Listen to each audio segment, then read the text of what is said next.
Part I. Opening the Gate of Knowledge. Clues to a forgotten ritual. If everything in the universe is a reflection of something deeper than what lies beyond the mirror, this is not poetry. It is architecture. Buried in the sands of antiquity, the Emerald Tablet stands not as scripture, but as code. Its first line, as above, so below, is not philosophical ornament. It is a cosmological instruction, a precise correlation, a mirror law. But the true disturbance lies not in the symmetry it claims, but in the implications it reveals. In Vedic cosmology, the macrocosm and microcosm are said to spiral within each other like breath and heartbeat. The Greek Hermetists spoke of logos, the cosmic mind whose structure reverberates in every soul. In Kabbalah, the tree of life descends from the ineffable Ein Sof into 10 mirrored emanations, each one a condensation of the divine will. If the celestial echoes the cellular, and the atom mimics the orbit of the stars, then are we living within a fractal? And more radically, who or what initiated this mirroring? Ancient Egypt encoded this in the Eye of Horus, whose geometry mirrors the pineal gland in the human brain. If every part contains the whole, then each human, each thought, is a holographic fragment of the totality. This challenges the notion of separation, hierarchy, even identity. Across continents, isolated by millennia, the same principle reemerges. Reality is layered, mirrored, and recursive. So the question is not whether the universe is ordered, but whether that order was meant to be understood. It also demands responsibility. For if one inner gesture can echo outward into the great structure, then transformation begins not with revolution, but with alignment. The Hermetic principle of correspondence is not belief. It is presence. It invites us to look inward, not to escape the world, but to decode it, to return not to the past, but to the forgotten architecture already written into our bones. This is not philosophy for contemplation. It is technology for awakening. The door has never been locked, but it does require that you recognize it was always a mirror. Part 2. Passing through the 7 forgotten chambers. Chamber 1. The primordial mirror. This is where it begins. Not in light, but in the capacity to reflect it. Not in truth, but in the architecture that holds it. Long before the telescope and the microscope, ancient civilizations asked a question more radical than any modern science dares. What if the universe is not built from matter, but from mirrors? Its proportions were mathematically precise, forming the basis for a fractional system of measurement. But hidden within those fractions was a deeper code, one that mirrored the structure of the human brain. Specifically, the pineal gland, the seat of the inner eye. The Eye of Horus is not just a glyph. It is a neurological map. But before it can descend into the lower worlds, it must be refracted through a sequence of vessels, each one shattering and reforming. The mind must become still water, reflecting without distortion. The clearer the mirror, the more authentic the action. This shattering of the vessels is not just a cosmogonic myth. Western dualism, subject and object, seer and seen, breaks down here. Instead, a triadic structure emerges: the observer, the observed, and the act of reflection. In Hermetic terms, mind, form, and the logos that bridges them. It describes how consciousness works, not as a linear receiver of truth, but as a fractured prism, constantly reconstructing reality from shards of a more perfect original. What if every object, thought, and phenomenon is not a thing, but a reflection of something deeper, more original, more primordial? A reflection of a deeper pattern, often unconscious, often ancestral. But the full phrase, often omitted, is more revealing. Know thyself, and you shall know the gods. And the universe. This is not humanism. It is metaphysical topology. You are not like the cosmos. You are mapped like it. Psychological patterns are not isolated. They are archetypal. Carl Jung's collective unconscious is populated by these mirrors, figures, myths. It is to risk dissolution. The self you think you are may not survive the encounter. But what emerges is not a construct. It is alignment. And forms that repeat across time, because they are time, refracted. In the Chandogya Upanishad, the sage declares, Tat Pham Asi, you are that. And man as the mirror through which the universe recognizes itself. In other words, human consciousness is not an observer. It is a feedback loop. You are not seeing the world. The world is seeing itself through you. The principle, as within, so without, is not moral. It is mechanical. Refuse the inner image, and the outer world becomes chaos, projection, noise.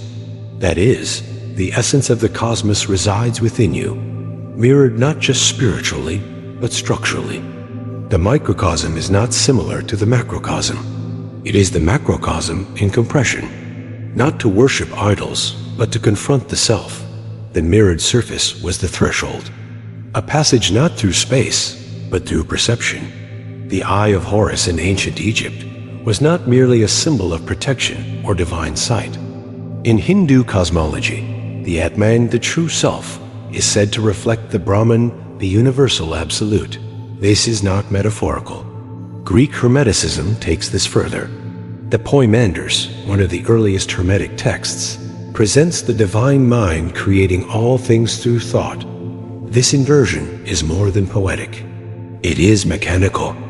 In Kabbalistic tradition, the divine light from the Ein Sof flows through 10 emanations, or Sephirot.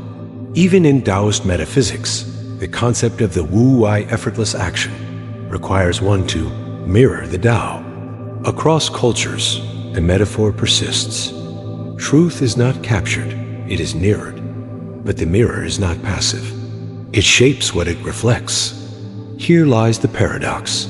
You are the mirror, but you are also the image, and perhaps the light itself. This demands a shift in logic. So what does it mean, practically, to dwell in the primordial mirror?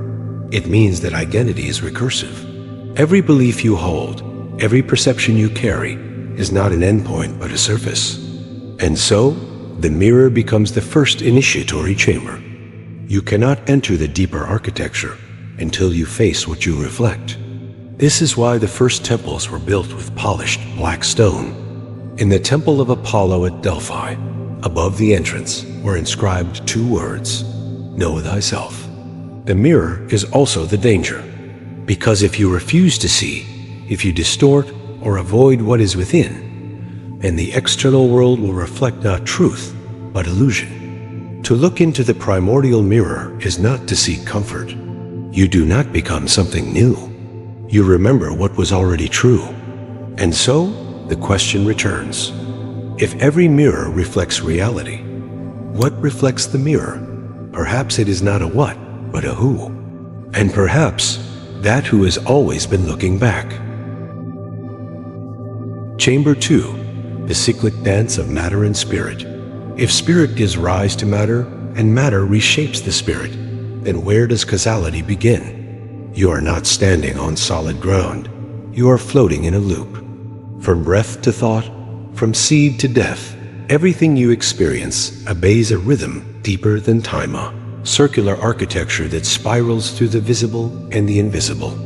The ancient world did not speak of beginnings and endings. It spoke of return. In Egypt, the sun did not simply rise. It was reborn. Re sailed across the sky in daylight, only to descend into the underworld each night, journeying through 12 gates of darkness before rising again in flame. This was not astronomy. It was cosmological choreography. The cycle of day and night was a symbol for the passage between matter and spirit. In Hindu cosmology, the same principle appears as samsara, the endless wheel of birth, death, and rebirth. The Tao moves. It turns like a river, flowing between yin and yang, between form and void, between density and subtlety. The dance between matter and spirit is not linear. Light itself is a waveform always in motion. Therefore, matter is not the opposite of spirit. It is spirit slowed, cooled, shaped. To live in matter is to dwell in condensed spirit. About stepping into the spiral of transformation that joins what is visible with what is vital. From the mandalas of Tibet to the medicine wheels of North America, from Stonehenge to Gothic rose windows, the circle is more than a shape. It is a map. A declaration that reality moves through stages and that you are not lost. You are orbiting meaning. It is the recognition that life is not a straight line, but a sacred loop. Every fall is a descent into form. Every rise is a return to essence. To suffer in matter is to be taught by spirit in its densest form. It is seasonal. Autumn does not follow summer, it completes it. But what is reborn is not just a soul. It is karma, the imprint of action. You cannot prolong the harvest. In the cycle, timing is wisdom. Premature action is violence against the rhythm. Ancient agricultural societies knew this plant too soon, and the seed will rot. The soul evolves not in spite of matter, but through it. It is a stage. What is breaking down is not punishment. It is preparation. The compost of the past is the soil of the soul. Wait too long, and the frost will take it. Every movement of will leaves a trace, and that trace reshapes not only the body one inhabits, but the world one perceives. Spirit informs matter. Matter reflects spirit. The cycle is not punishment, it is pedagogy. In the Orphic mysteries of Greece, the soul is said to descend into the material world through necessity, forgetting its divine origin. This withdrawal was not absence, it was invitation. Creation required a retreat. The spirit had to hide so that matter could emerge. But even hidden, spirit pulses. And in every gesture of matter, every movement, every death spirit signals its presence. But in forgetting, it sets the stage for remembering. The material life, with all its sufferings and pleasures, is the crucible in which the soul remembers what it is by living what it is not.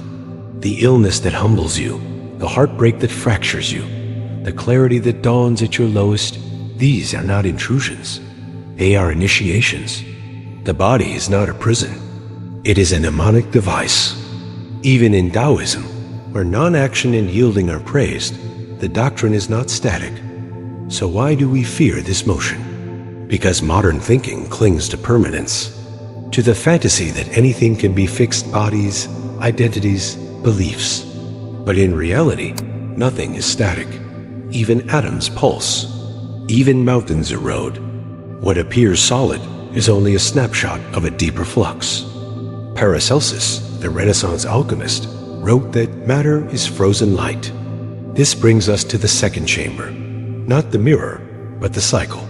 Here, initiation is not about seeing. It is about moving. This is why nearly every sacred architecture incorporates the circle, the spiral, the wheel. But cycles demand something brutal: surrender. You cannot force the flower to bloom. So it is with spirit. Inner growth must mirror outer decay. Loss precedes insight. Emptiness precedes fullness. These are not emotional metaphors. They are metaphysical laws. In Kabbalah, the concept of Xingqin, the divine contraction, says that God withdrew from himself to make space for the world. Which brings us to a deeper paradox. If matter is spirit clothed, and spirit is matter unveiled, then every transformation, emotional, physical, intellectual, is a crossing between realms. You do not ascend despite your body. You ascend through it. And if this is true, then what is dying in your life is not a failure. This second chamber demands no creed, only rhythm, only attention. Because spirit is not above matter. It is what moves within it. Chamber 3, the inner flame. If the fire within you can burn eternally, what are you using it to ignite? There is a flame that does not consume, a light that illuminates without casting shadows. It does not come from wood or oil, nor does it depend on oxygen. It is not external, it is interior. And it has been burning since before you were born. Ancient cultures did not treat fire as a tool, They treated it as a deity. In the Vedic scriptures, Agni is not merely a fire god, he is the bridge between realms. Every offering placed in the sacred flame becomes transmuted, lifted from the material to the spiritual. This is not a miracle of physics. It is a symbol of awakened presence. Your body is literally a furnace, converting fuel into heat and motion. But more interestingly, your mind is the same. Focus is a form of combustion. Each thought burns calories. Each sustained act of attention is an alchemical process matter turned into energy. For this act, he is punished eternally. But what he gives is not just warmth. It is technology, transformation, agency. But survival is not the aim of the inner flame. Expression is. The stolen fire is not a theft, it is an awakening. The soul burns upward, always seeking reunion with its source. But for it to rise, it must be fed, not with dogma, but with clarity, with focus, with purpose. It will burn through illusion, laziness, false narratives. It will demand action. The bush represents the self. The flame represents divine awareness.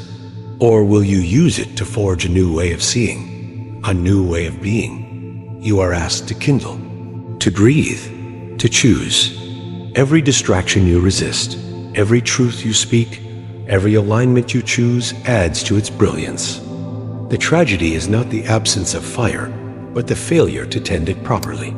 Are you reacting to the world, or shaping it with fire drawn from within? To burn and not be consumed is to hold intensity without collapse, to become a vessel of illumination without losing form. Fire was the courier of prayers, the medium through which human will reach divine ears.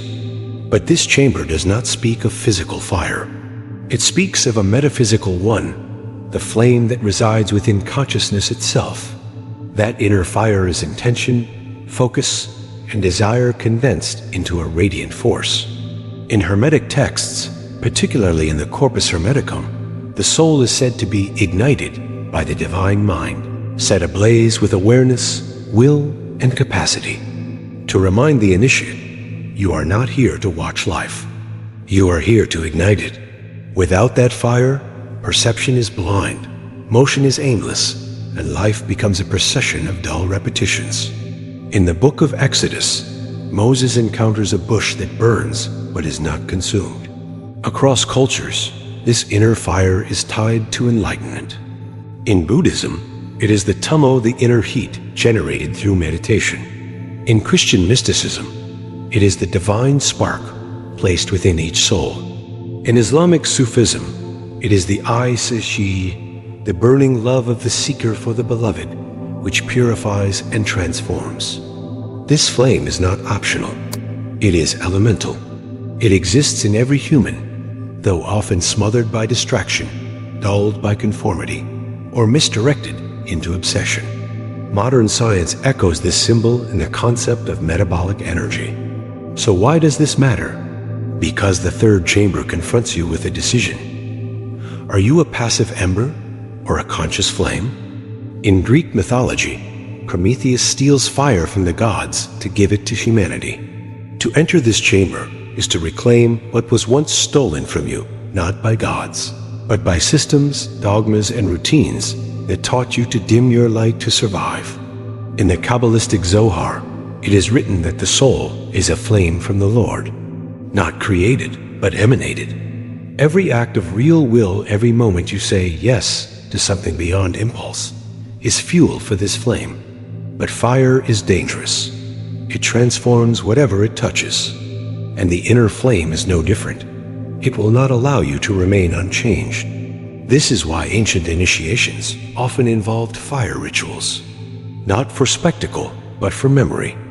And so the paradox: you do not light the flame. You remember that it is already burning. The question is what you will do with it. Will you waste it on resentment, envy, and fear?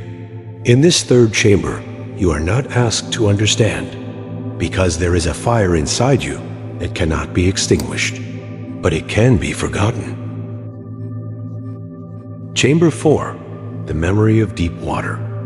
If water remembers everything, what do your tears still know that your mind has forgotten? This is not sentiment, it is structure.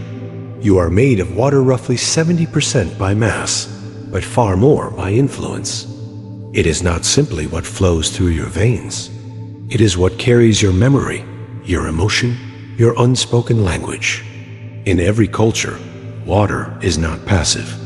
The Spirit of God moved over them. In the Enuma Elish, the Babylonian creation myth, Tiamat, the goddess of the salt sea, is the primal chaos from which all form emerges. In Hindu cosmology, Vishnu floats upon the infinite ocean before creation, and from his navel springs the lotus of the universe. It is the first witness. Tears fall when the truth becomes too large to name. They are not weakness, they are overflow, release, revelation. In the book of Genesis, before there was light, there were the waters. They are the rising of what has been buried. When you dream of water, your soul is trying to tell you something it does not yet have language for. The work of Masaru Emoto, though controversial, opened the public to a notion ancient cultures never abandoned, that water, exposed to intention, music, or even thought, alters its structure. This is not magic. It is molecular responsiveness. Water precedes word. It is not what is made. It is what makes making possible. Modern science confirms what mystics have long whispered. Water holds memory. These are not inherited genetically, but symbolically. You do not think them. They think you. The unconscious is not behind you. It is below you. But mystically, they are never truly divided. The upper waters represent divine knowing, the lower embodied experience. In baptism, water is not for cleansing dirt. It is for dissolving identity.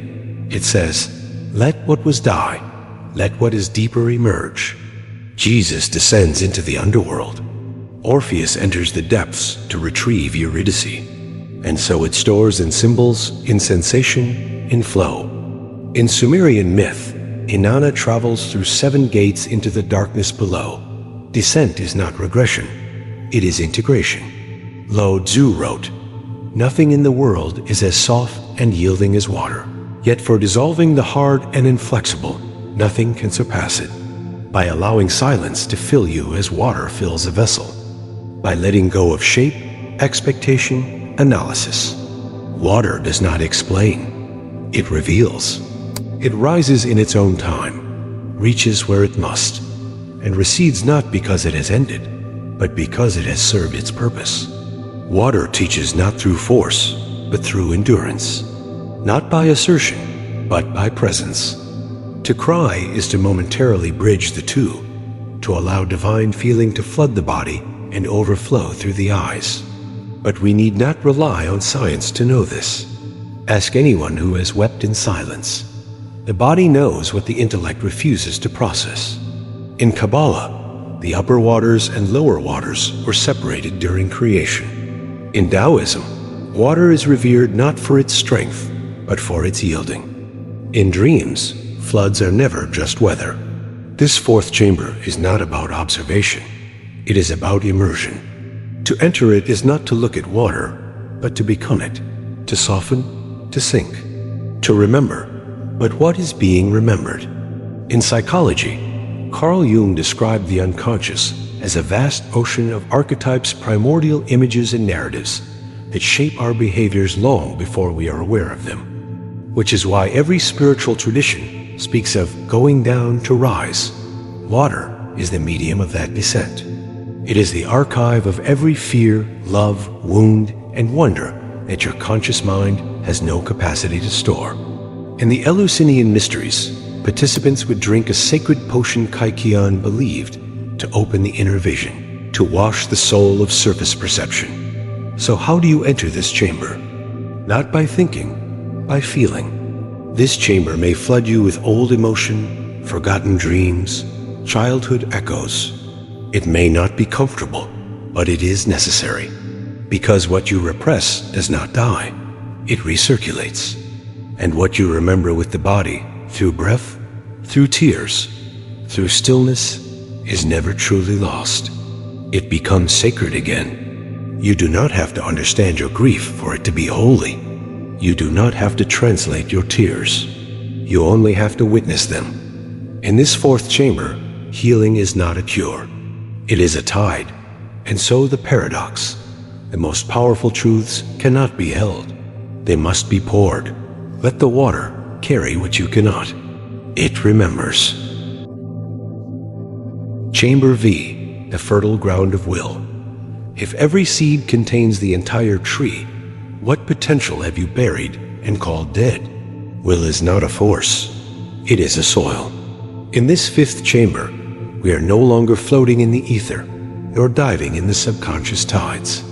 Krishna teaches Arjuna about karma yoga, the path of action without attachment. You have the right to perform your duty, Krishna says, but not to the fruits of action. This is the principle of the fifth chamber, that the will must act not to control, but to align. Earth does not demand outcome. This means transformation begins in the body through breath, diet, posture, repetition. What holds can also resist. What sustains can also stifle. That is the paradox of the fifth chamber. Earth gives life only to what is planted with clarity and tended with consistency. Spirit is not abstract. It is shaped through the daily architecture of the physical. New circuits form not when you think differently once, but when you act differently again and again. Will is the gardener of these circuits. It decides what will thrive. It demands presence. Will is not the loud push forward.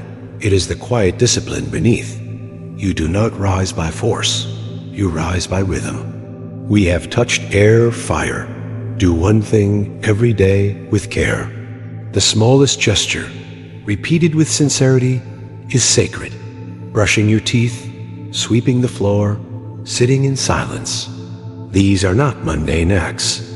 They are offerings to the earth of your being. Will, too, must risk obscurity. You may act for weeks, months, years with no visible change. This is not failure.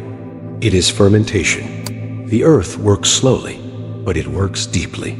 There is no fruit without planting, no clarity without cultivation, water. But now, it lacks the drama of fire, the fluidity of water, the freedom of air. It asks you to stay, to return, to work when nothing moves. We arrive at ground, the dense, quiet plain where transformation must prove itself. This is where vision becomes work, where intention meets resistance, where spirit descends fully into matter and says, "Now grow."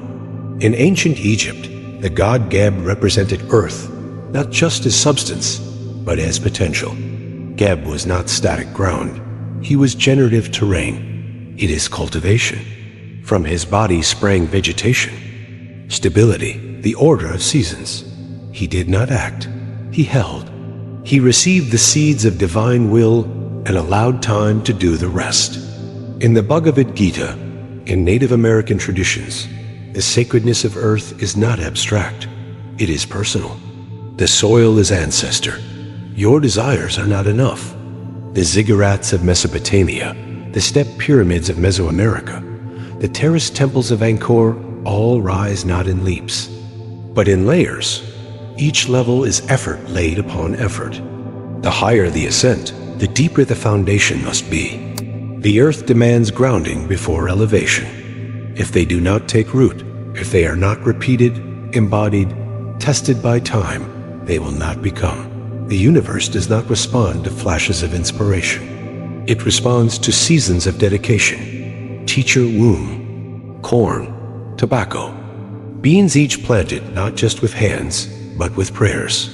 In these cultures, earth is not where you build success. It is where you build relationship. But what does this mean for will? It means that will is not simply decision. Your thoughts are not enough. Even the architecture of sacred sites encodes this. In Taoist alchemy, there is a saying, refine the essence, and you refine the spirit. And yet, earth is also the realm of inertia. So what have you been planting? Every thought repeated becomes a furrow. Every habit practiced becomes a root. In modern terms, this is neuroplasticity. The brain rewires not through inspiration, but through repetition. The Stoics knew this. Marcus Aurelius wrote, "Waste no more time arguing what a good person should be. Be one." But planting also requires surrender. The seed must vanish into soil. It must break to become. It cannot see the light and grow simultaneously. That is why this chamber is often the hardest, not because it is painful, but because it is invisible. In Zen Buddhism, the concept of Kaizen continuous improvement echoes this. The fifth chamber is where you prove whether your desire is passing or anchored, whether your vision is a fantasy or a seed. You are the soil. You are the sower. You are the season. And so the question returns. If every seed contains the entire tree, what have you left uncultivated? Do not say you lack strength. The earth does not ask for strength. It asks for patience. Do not say you lack time. The earth does not rush. It teaches rhythm. What you tend will rise, and what you neglect will wither. Will is not about forcing the world to change. It is about becoming the kind of ground where change becomes inevitable.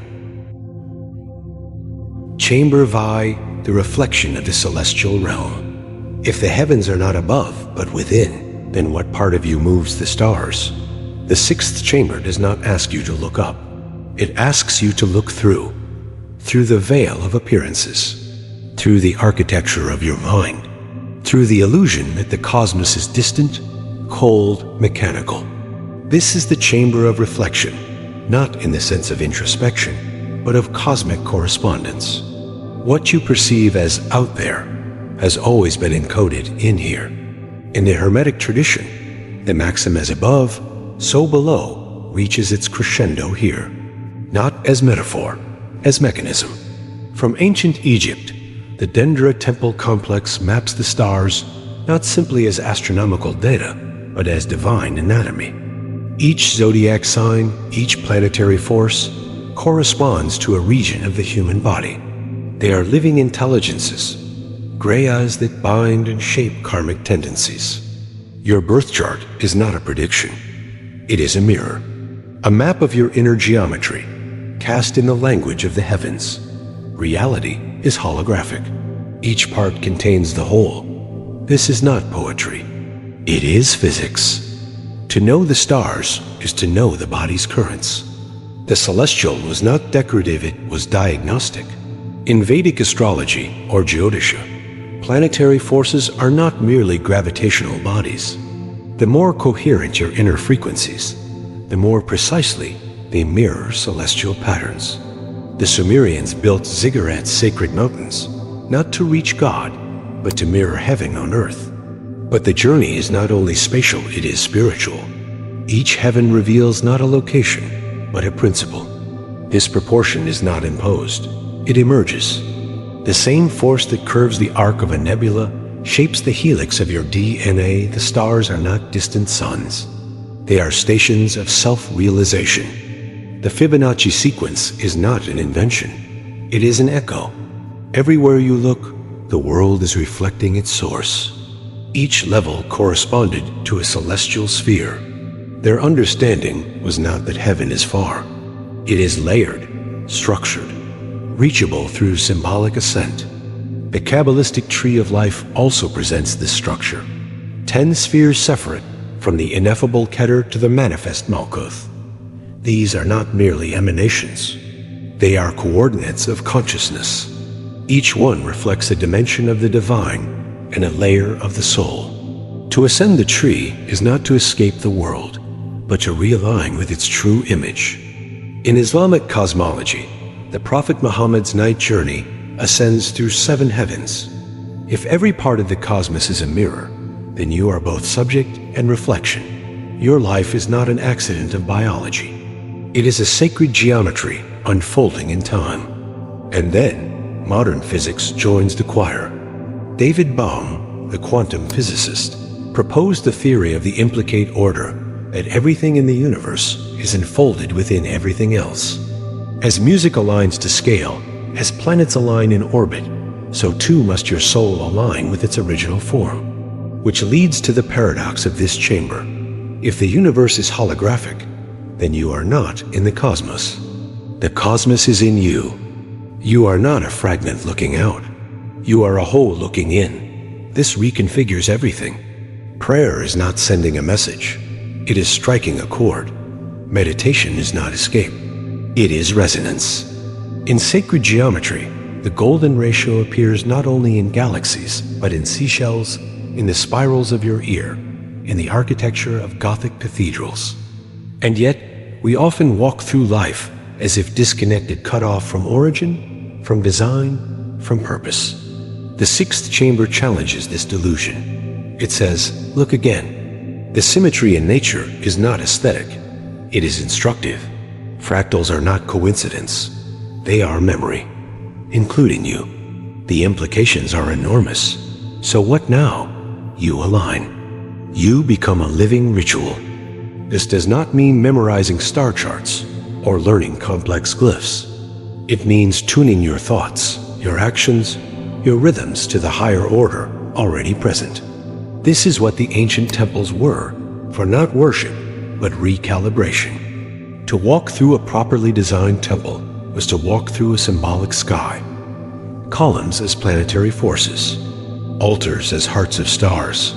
Every step a restoration of memory. In the sixth chamber, you remember what the soul never forgot, that heaven was never somewhere else. It was coded in your bones. It sings in your breath.